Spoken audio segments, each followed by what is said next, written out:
जब शवाहिद सामने आए तो उसके बाद उसकी डिटाई देखें, उसका बड़ों का जो नोटिस था वो भी खातिर में ना लाया और लूटा हुआ आधा सामान वापस किया, धमकी दी, बाकी सामान चाहिए तो मुकदमा दर्ज होगा, नहीं कार्रवाई। सुने अच्छा, जी। मतलब एक तो चोरी ऊपर से सीना जोरी।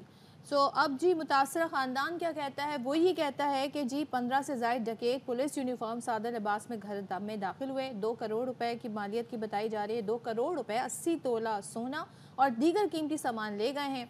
अब आईजी सिंध ने इस वाक़े पर 24 घंटे में रिपोर्ट भी तलब कर ली है, जो आज भेजी जाएगी। यानी आज 24 घंटे हो रहे हैं, अब देखिए रिपोर्ट क्या तलब की जाती है। अफजल खान से हम जान लेते हैं कि रिपोर्ट के हवाले से क्या अपडेट्स हैं। तो अफजल बताइएगा, 24 घंटे हो गए हैं और रिपोर्ट दी जाएगी, और ये जो केस में बताया जा रहा है आधा सामान लौटा दिया है, आधा नहीं दिया जा रहा है, और कहा है कि ना मुकदमा दर्ज होगा ना ही कार्रवाई, तो इस पे भी एक्शन होगा फिर?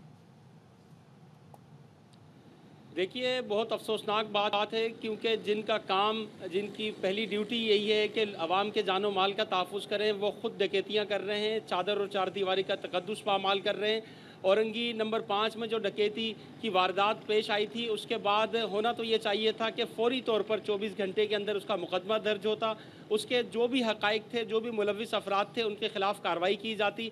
लेकिन एडिशनल आईजी कराची खादिम हुसैन रिंद और उनकी पूरी टीम ने इस सारे वाक़े के ऊपर पर्दा डालने की कोशिश की, हक़ाइक़ को छुपाने की कोशिश की। अच्छा। वजह यह है कि इंतहाई बाअसर अंडर ट्रेनिंग ये डीएसपी है उमेर तारिक, जिसके बारे में बताया जाता है कि उसे अगर कराची पुलिस का भतीजा कहा जाए तो गलत नहीं, क्योंकि ये बहुत बाअसर है। पूरा जो डिस्ट्रिक्ट साउथ है उसके अंदर ये अमलन अगर देखा जाए तो ये एसएसपी हैं, एसएसपी का स्क्वाड ये इस्तेमाल करते हैं, उसके अख्तियारात ये इस्तेमाल करते हैं। लेकिन ये जो वारदात पेश आई है, इस वारदात के अंदर जब इब्तदाई तौर पर डकैती के बाद जो सीसीटीवी फुटेजेस थी, वो तो इन डाकू पुलिस एहलकारों ने वहाँ से रिमूव कर दी थी, लेकिन गली के अंदर जो एक सीसीटीवी फुटेज था उसने भांडा फोड़ दिया, जिसके ओके। अंदर डिस्ट्रिक्ट साउथ पुलिस की गाड़ी, इस डीएसपी की लग्जरी गाड़ी, उसके अलावा इसकी स्पेशल पार्टी और उसमें मौजूद अफराद सादा लिबास और बावर्दी जो एहलकार वो तमाम देखे गए। जिसके बाद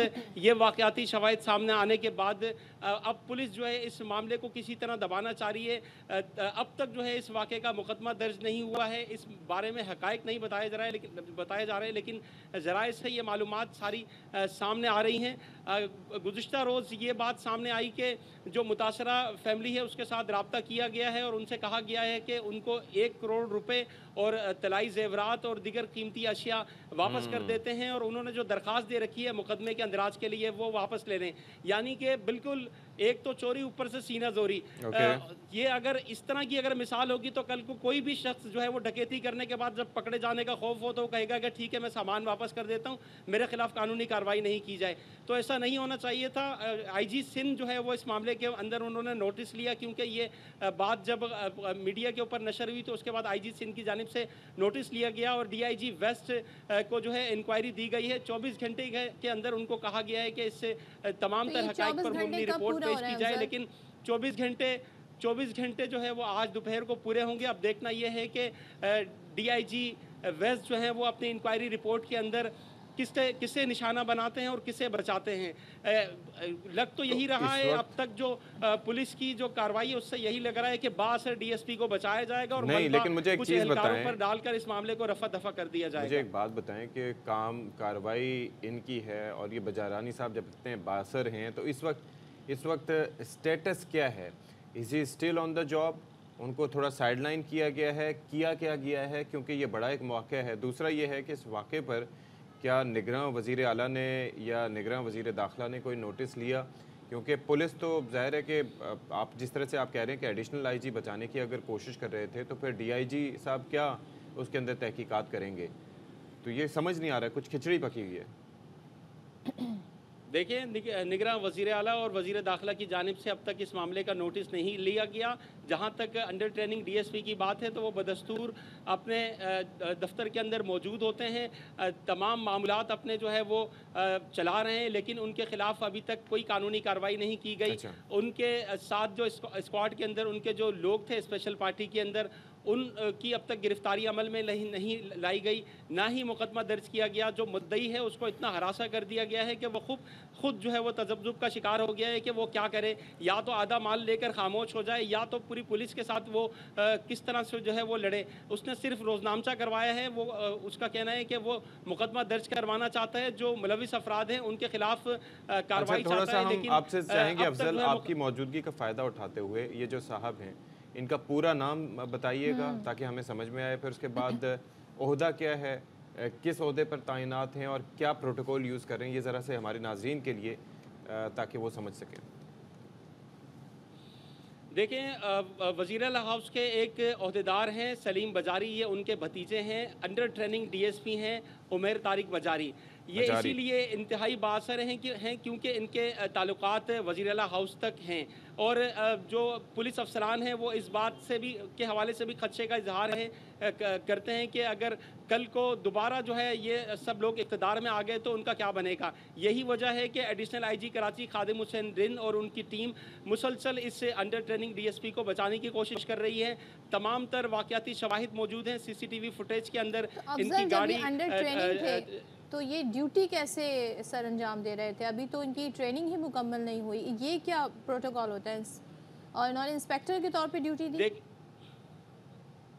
देखें, ये अंडर ट्रेनिंग है, लेकिन मज़े की बात यह है कि अंडर ट्रेनिंग होने के बावजूद भी ये इतने ज़्यादा बाअसर हैं कि ये छापामार कार्रवाइयाँ कर रहे हैं। इससे पहले भी इन्होंने डिफेंस के इलाके के अंदर इसी तरह की एक गैर कानूनी छापामार कार्रवाई की थी, जहाँ पर डिफेंस में कुछ ख़वातीन के साथ पुलिस एहलकारों की हाथापाई हो गई थी और उस मामले को भी उस वक्त दबा दिया गया। पुलिस की जानिब से उन ख़वातीन का जो है वो शिकायत पर मुकदमा भी दर्ज नहीं किया गया और उस मामले को भी रफा दफा किया गया। माजी के अंदर भी मुख्तलिफ सीसीटीवी फुटेजेस और वाक़यात सामने आते रहे हैं कि कभी किसी दुकान के अंदर लूट मार के अंदर ये लोग मुलविस पाए गए या किसी जगह पर गैर कानूनी इन्होंने छापा मारा। इन रेड्स का जब आपको इल्म है तो इनकी महकमे को इल्म नहीं था, और इससे पहले महकमे ने अगर इसको नज़रअंदाज नहीं किया और इस पर कार्रवाई की होती तो फिर इसको तरक्की कैसे मिली होती, ये ज़रा हमें बताइए। देखिए, महकमे को इल्म है, लेकिन चूँकि ये बहुत ज़्यादा बाअसर हैं, इसी वजह से पुलिस के जो आला अफसरान हैं वो इनके ख़िलाफ़ कार्रवाई करने से गुरेज करते हैं। और यही वजह है कि ये मुसलसल जो है वो इस किस्म के शिकायत इनके बारे में सामने आ रही हैं, लेकिन इनके ख़िलाफ़ अब तक जो है वो कोई महकमाना कार्रवाई नहीं की गई। औरंगी टाउन वाले वाक़े का अब तक मुकदमा दर्ज नहीं किया गया। होना तो ये चाहिए था कि फ़ौरी तौर पर जो मुद्दई है उसके पहले बयान की रोशनी के अंदर मुकदमा दर्ज किया जाता और उसके बाद तहकीकात आगे बढ़ाई जाती, लेकिन यहाँ पर जो है मामला बिल्कुल उलट है। पहले तहकीकात की जा रही है, 2 रोज़ गुजर चुके हैं, मुकदमा दर्ज नहीं हुआ और जो मुद्दई है उसको जो है वो ये कहा जा रहा है कि वो आधा सामान वापस ले ले और जो मुकदमे के अंदराज के लिए जो उसने दरखास्त नहीं, तो मैकेनिज्म इसका यही है कि पुलिस के अंदर कोई भी काली भेड़ होगी, अब it needs to be investigated, लेकिन कोई भी शख्स होगा उसके खिलाफ तहकीकात पुलिस का महकमा ही करेगा। अंदर से ही इसकी तहकीकात होंगी, पर्दा डालना है, कवर करना है या पकड़ना है, वो सब काम पुलिस का ही है। जी बिल्कुल, ये भी बड़ी जो है वो हैरतंगेज़ बात है कि महकमा पुलिस ही इसके अंदर जो है वो गिल्टी है और महकमा पुलिस ही इसके ख़िलाफ़ कार्रवाई कर रहा है। लेकिन चूँकि आईजी सिंध के बारे में बताया जा रहा है कि वो इंतहाई ईमानदार जो है वो एक पुलिस अफसर हैं और उन्होंने भी कुछ सोच कर ही DIG वेस्ट को जो है इस मामले की तहकीकात करने के लिए कहा है। लेकिन जो कराची पुलिस चीफ़ हैं खादिम हुसैन रिंद, वो और उनकी टीम जो है वो इस मामले को दबाने की भरपूर कोशिश कर रहे हैं। उनकी ये कोशिश है कि हक़ाइक़ सामने ना आए।